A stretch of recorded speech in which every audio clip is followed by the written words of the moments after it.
こんぴら船船置いて It was like half uphill, half downhill. It was the most brutal 20K I've ever done.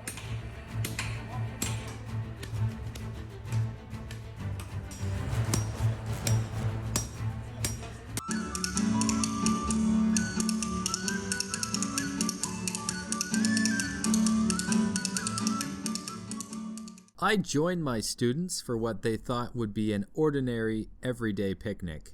We played a variety of games, dodgeball, catch, relay, but when it came time to play tag, things took a turn for the savage. I was nominated as Oni. If you're experienced with playing tag as a teacher, if you're it or the Oni, it pretty much means you must run and chase the kids the whole game. And the little monsters are freaking fast and have unlimited energy, especially in junior high school. With only one tag partner, I needed some weaponry to take them down.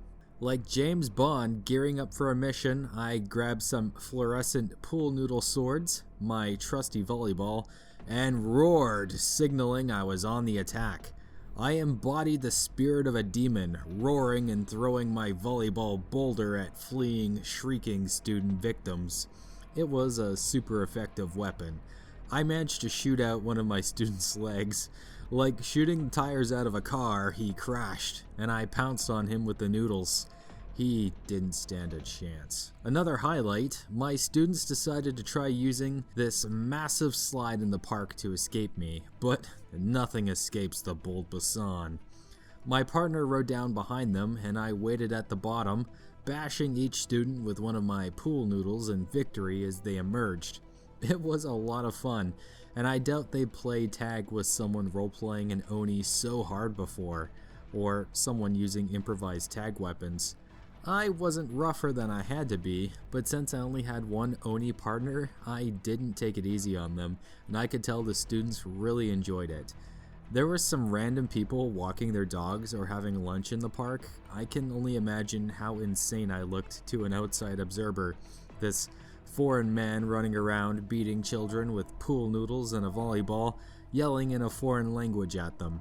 I'm sure both them and the school teaching staff at the picnic had some good stories to tell about me after that. But it was a lot of fun. Starting to think being a gym teacher is maybe a good fit for me after all. Kochi A-Jet hosted a Discord movie night where we watched the lesser-known Studio Ghibli film Ocean Waves. Ocean Waves is set in Kochi Prefecture. It was fascinating to see Kochi City brought to life in animated form. Many of us watching felt oddly nostalgic, even though we currently live in Kochi. But that's about where our enjoyment ended. The quality of the storytelling in Ocean Waves is hilariously terrible, even though the film does represent Kochi Japanese culture quite well. I can see why it's not included among the Ghibli masterpieces. But I enjoyed chatting in Discord, and I'm glad I didn't have to discover the wonders of that film alone.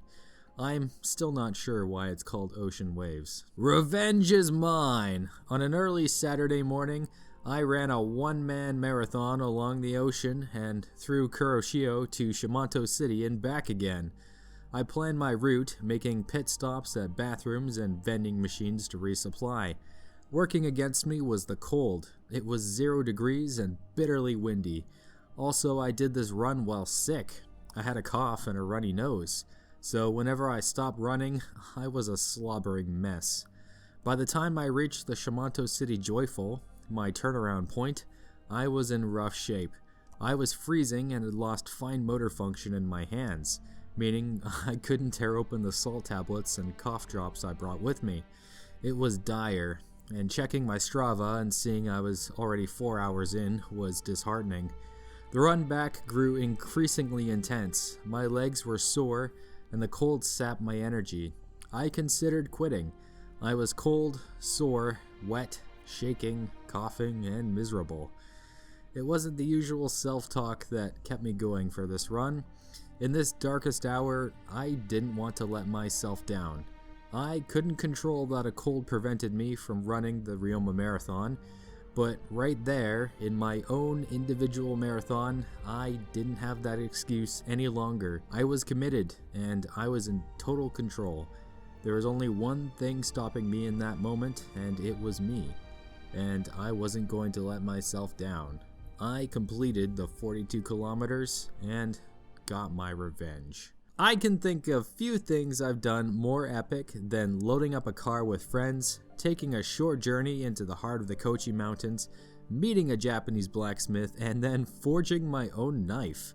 Hell yeah, what a totally awesome experience. We started with a pre-made ingot folded iron, which was heated, and we chiseled a small rectangular chunk off. After that was my favorite part, the hammering. We welded our chunks to a rod, heated them in a forge until they were cherry red, and then hammered the hell out of them. Something about hitting the glowing metal, seeing the sparks fly, seeing the metal mold under the hammer blows, it really got my inner caveman going. It was like drugs. I loved every second of it. We used a variety of wonderful methods for hammering. Sometimes we would heat and hammer by ourselves, sometimes as a group taking turns, which was my favorite, and sometimes using a trip hammer. The trip hammer was totally awesome. It was operated by a foot pedal, so it was like driving a car, except if the car was a massive frickin' hammer. How rad. It was explained to us that in the hammering process, the black stuff coming off the metal is carbon. The less carbon the finished product has, the stronger our knife will be. Our hammering technique used water, which when combined with the hot metal caused a chemical reaction, a small explosion that would blast away the carbon. I think just about every time we hammered there was a small reaction, but if you hit it really hard and had a lot of water, there would be a big explosion, and it would sound like a gunshot. It was freaking epic. Once we hammered our knives flat and roughly into knife shape, we hammered even more, and then we used a grinder to create the edges. Finally, the most intense part of the process, tempering. The lights in the shop were turned off, shop door closed, curtains drawn. It was black in the forge save for the intense glowing flame of the charcoal embers. When you temper this kind of knife, you heat it to a very hot and specific temperature and then plunge it into the water. Bubbles briefly form on the flat surface of the knife, and you must remove it just as the bubbles are the size of an unshelled peanut. If you pull it out too early or too late, or your knife enters the water the wrong way, it has a high risk of being warped irreversibly. Now, at the end of all of our hard work, was one final test that we could not fail. In my first crack at tempering, I couldn't see the bubbles through the steam and failed. The second time I practiced, I got it perfect, and I felt confident in my technique. It was time for the real deal. My knife was heated in the hearth, and I plunged, but I couldn't see the bubbles. I was looking further down the blade where I had seen my bubbles in the practice run. This time, the bubbles were forming lower, closer to the hilt. I didn't see them, so I guessed the timing and pulled my knife. I was worried I had failed, but looking at the footage, by chance, I pulled within the correct time frame. I'm lucky and relieved. I enjoyed this experience so much. The day after I contemplated becoming a blacksmith hermit in Japan. I think just like becoming a writer or a YouTuber, it's something easier said than done. Perhaps knife making should be added to my future hobbies, but for now, I'll leave metallurgy to the professionals. This tasty and fashionable adventure began at a kimono shop. I was dressed in a blue camo kimono, and my friend Alex got an interesting triangle pattern. I was satisfied with how the kimono looked on me, but I think something bolder, like the colors of my Yosakoi uniform, would have suited me better. I am the Basan after all. Thankfully, kimonos are quite comfortable. They're pulled a little tight around the waist, but the rest of the article fits just like pajamas. Curiously, the baggy sleeves of kimonos double as pockets, but they're only really good for holding lightweight items.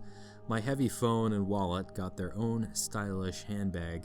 After taking pictures, we clopped our way through Kochi City to a traditional Japanese restaurant and met a Geiko. Geiko and geisha are traditional Japanese women entertainers who dance, sing songs, play games, and are skilled in creating a pleasant atmosphere and having good conversation. Their name literally means art person. I was a little intimidated by the Geiko who joined us. Her kimono was dazzling, and the makeup she wore accentuated her beauty so much. It was like she was a living painting. We enjoyed insanely delicious lunch overlooking a river in Kochi City, with all locally sourced food.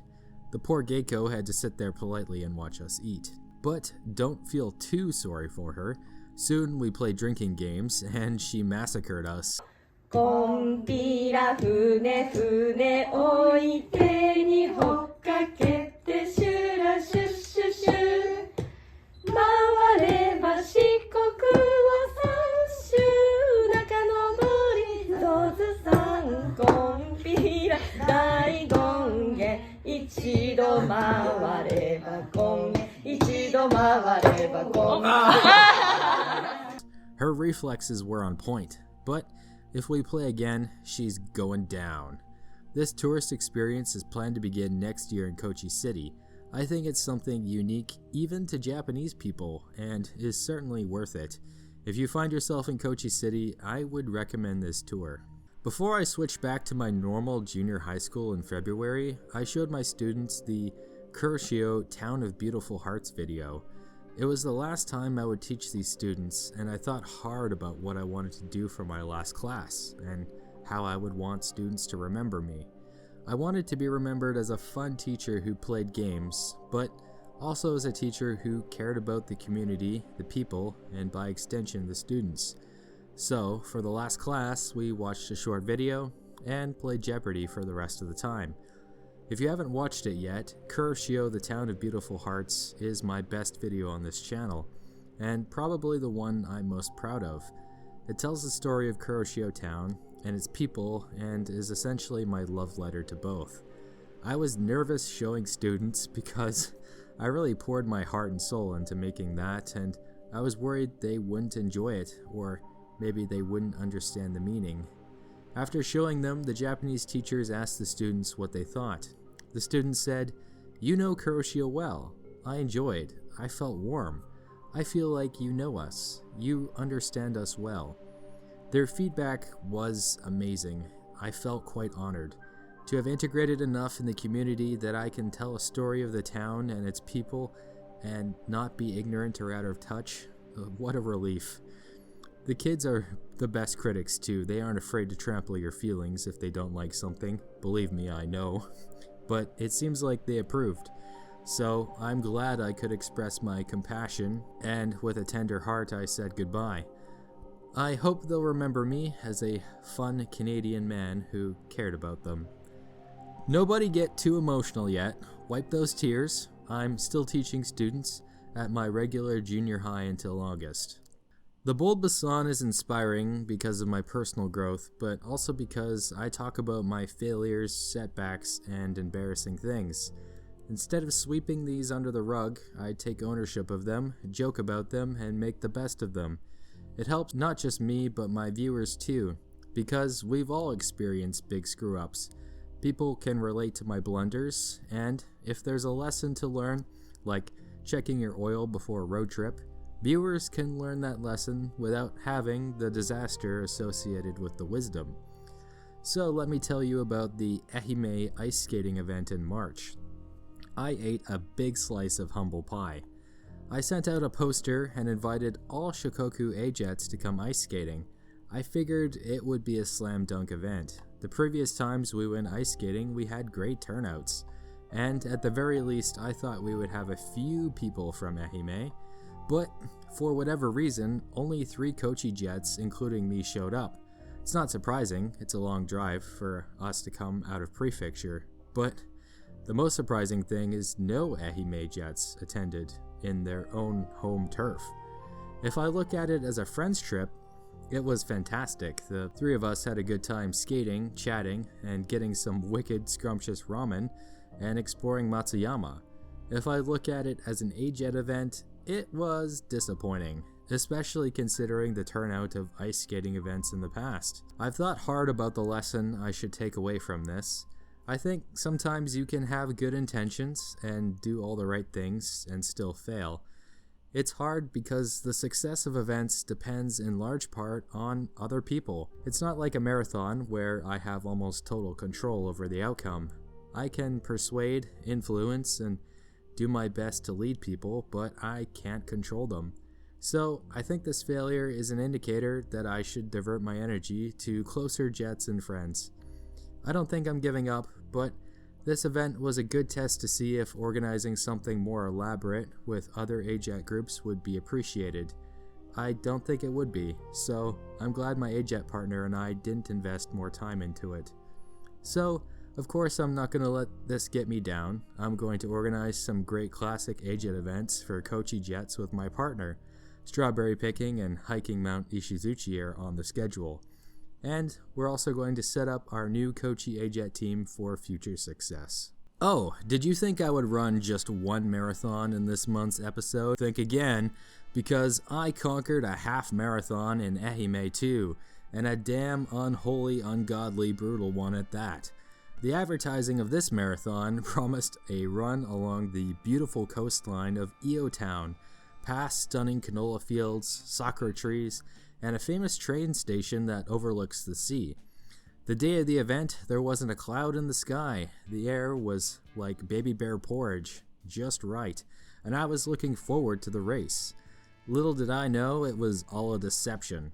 The actual course was changed last minute and took place in a closed park, up a steep mountain road, back down, and then back up again in a 3-kilometer loop. So, unbeknownst to me, I was in a race that was a total of 10 kilometers uphill, 10 kilometers downhill, alternating every 3 kilometers. And I only figured that out when I finished the first lap and I wasn't running on the beautiful flat path along the ocean that I had envisioned. Boy, I was not thrilled. My immediate reaction was denial. I thought at some point we would be down along that coastal road, but after the second lap, I accepted my fate.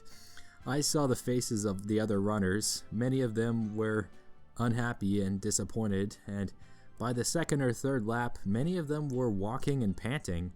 By the third and fourth lap, many other runners had actually dropped out, and I couldn't blame them. The uphill was incredibly hard, and certainly not what we signed up for. But I didn't let this surprise challenge beat me, and I finished this race with a PR in the half marathon. Not too shabby. I checked for the reviews after the marathon, and some Japanese runners said the course was changed last minute, and they also weren't expecting to run that terrible loop.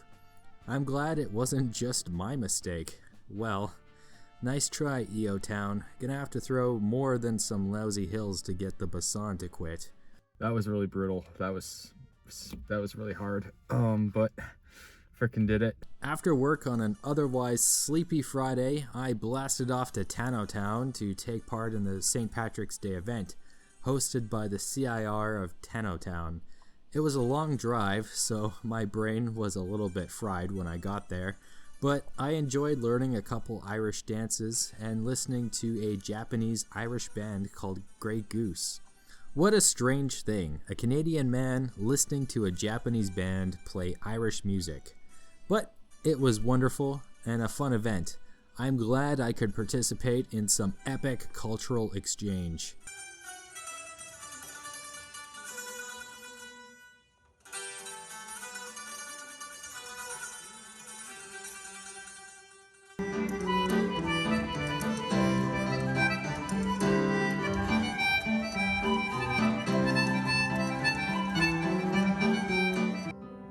She bid me take life easy as the leaves grow on the trees. But I was young and foolish, and with her I did not agree. That's all for now. Take care and be bold.